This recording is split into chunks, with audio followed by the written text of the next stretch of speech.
Hello everyone, I hope you are enjoying your weekend. It is hard to believe we are heading into week 8 already.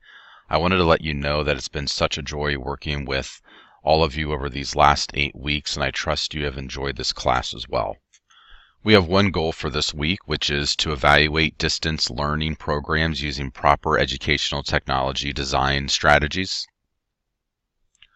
During this week, you will need to watch the closing video and the Evaluating Distance Education video by Dr. Holder.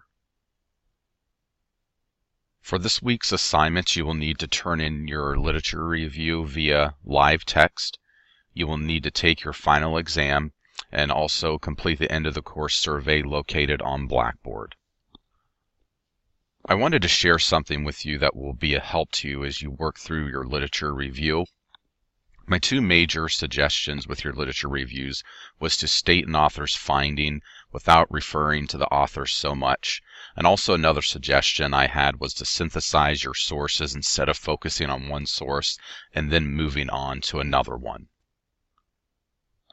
So this is an example taken out of my literature review when I wrote my dissertation in 2014.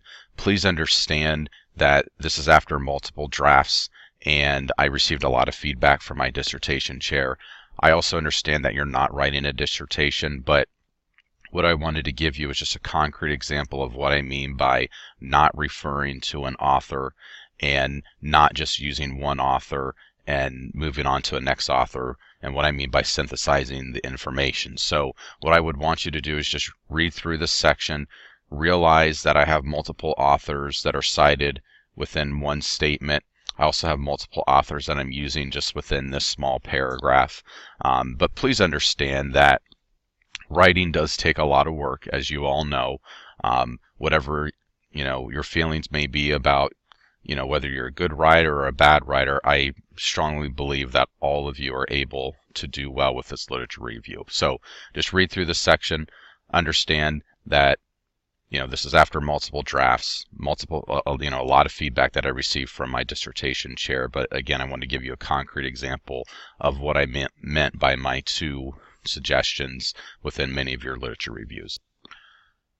As we begin to wrap up this course, I wanted to leave you with my life verse, which I know I've talked about this before, which is 1 Corinthians 15:58, which reads, "Therefore, my beloved brothers, be steadfast, immovable, always abounding in the work of the Lord, knowing that in the Lord your labor is not in vain." So I challenge you as you move on from this course to continue to be consistent with your walk with the Lord and look for ways to use your gifts and talents for the Lord.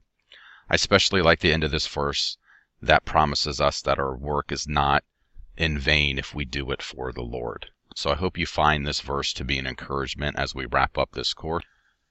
If you have any questions as you work through your assignments this week, please reach out to me, and I hope you have a great week.